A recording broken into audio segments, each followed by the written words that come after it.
ও রাজনীতিতে কি করছে না করছে সেটা আমার যতটুকু দেখার বিষয় তার চেয়ে বড় বেশি দেখার বিষয় হচ্ছে ও আমার কলিগ। ও ক্রিকেটে অনেক বড়, কিন্তু ও আওয়ামী লীগের শিশু। ও তো চায় যে দেশে সবার সামনে ও অবসর নেক, ও দেশে একটা ম্যাচ খেলবে। আফতাব নিশ্চয়ই এখন বুঝতে পারছেন কার প্রসঙ্গে আনবো, সাকিব আল হাসান। আমরা দেখেছি কিছুদিন আগেও আমেরিকায় আপনারা একসাথে মনে হয় দেখাও হয়েছিল। তখন মানে সাকিবের কি অবস্থা কি ছিল? সাকিব হ্যাঁ আলহামদুলিল্লাহ, ও তো জানেন যে ও তো সহজে কোনো কথা বলতে চায় না, ও তো মেন্টালি অনেক স্ট্রং। ওর জায়গায় আমি হলে এতক্ষণ মনে হয় দুমড়ায় মুচড়ায় কোথায় চলে যাইতাম আল্লাহ জানে। বাট ও ডেফিনেটলি ও এত স্ট্রং বলেই কিন্তু ও এখনো ক্যারি করতেছে ক্রিকেটটাকে এনজয় করে অনেক বেশি। তা আমি আবারও একটা কথা বলতে চাই যে ও রাজনীতিতে কি করছে না করছে সেটা আমার যতটুকু দেখার বিষয় তার চেয়ে বড় বেশি দেখার বিষয় হচ্ছে ও আমার কলিগ। অ্যাজ এ কলিগ হিসাবে ওর সাথে আমি দেখা করতে গেছি, এবং আমার দেখা করাটা আমার আটলান্টায় আসছে আমার জন্য মনে হয়েছে যেটা আমার অবশ্যই আমার যাওয়া উচিত, এবং আমি অনেকদিন পরে ওর সাথে দেখা করছি এবং অনেক ভালো লাগছে ওর সাথে কথা বলে। অনেক অনেক অনেক দিন পর ওর সাথে কথা বলছি। আফতাব, একটা সাকিব আল হাসান এর মতো ক্রিকেটার বাংলাদেশের হয়ে খেলার জন্য, একটা বিদায়ী টেস্ট খেলার জন্য সরি দেশে আসতে পারে না। মানে সে বাংলাদেশ টিমে যেখানে অটোমেটিক চয়েস ছিল, সেখানে আহ, সে দেশে আসতে পারে না, খেলতে পারে না।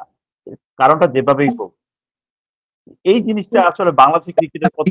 আমি আমি আমি আমি একটু এই বিষয় নিয়ে কথা বলতে চাই, আপনার এই মাধ্যমে আমি একটু কথা বলতে চাই। সেটা হচ্ছে, একটা কথা বলি, যতই কিছু বলেন না কেন বাস্তবটা সবাই কিন্তু মানতে চায় না। এখন আপনি যদি লাস্ট 15 বছর ধরে দেখেন, কারো কিন্তু ক্ষমতা নাই শেখ হাসিনার উপরে কথা বলার। আপনি যতই বলেন এখন শেখ হাসিনা গেছে বলে অনেকে অনেক কথা বলতেছে, কিন্তু শেখ হাসিনা যখন ছিল সবার মুখ কিন্তু বন্ধ ছিল, কারো ক্ষমতা নাই।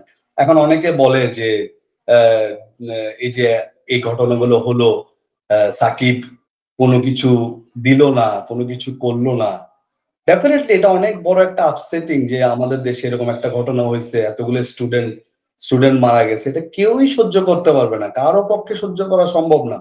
কিন্তু যেটা রিয়েলিটি সেটা আপনাকে মানতে হবে। যেমন ধরেন, ও অনলি 7 মান্থ একটা রাজনীতি দলের সাথে ঢুকছে।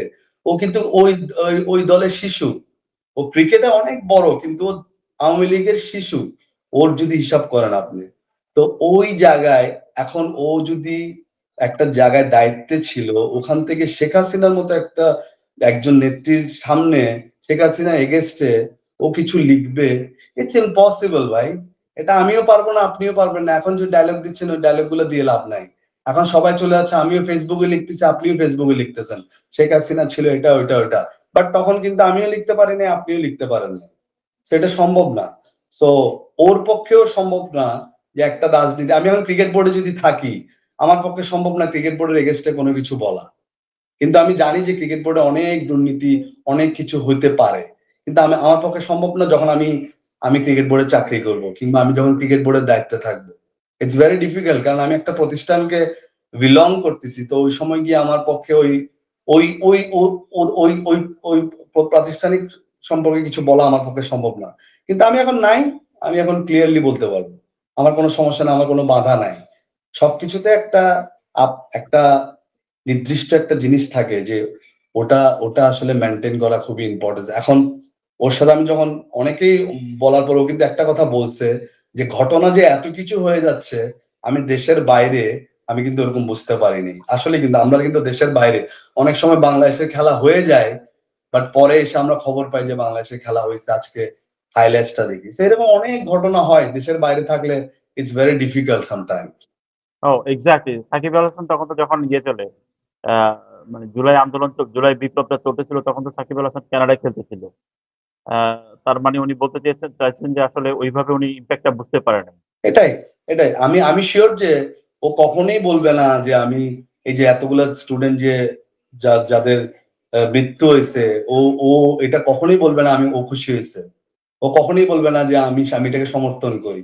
ডেফিনেটলি ওর ভিতরেও দুঃখ আছে, ওর ভিতরেও কষ্ট আছে, বাট ওর ক্ষমতা কতটুকু ছিল যে দুইটা কথা বলার। ও ক্রিকেট অনেক বড় প্লেয়ার, অনেক বড় লিজেন্ড, পুরা ওয়ার্ল্ডের লিজেন্ড, কিন্তু আওয়ামী লীগ হিসাবে ও একটা শিশু।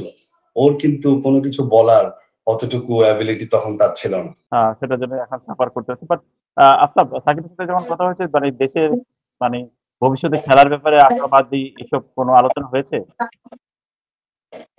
ওর তো সবসময় চায় যে ওর দেশে এত বছর ক্রিকেট খেলছে।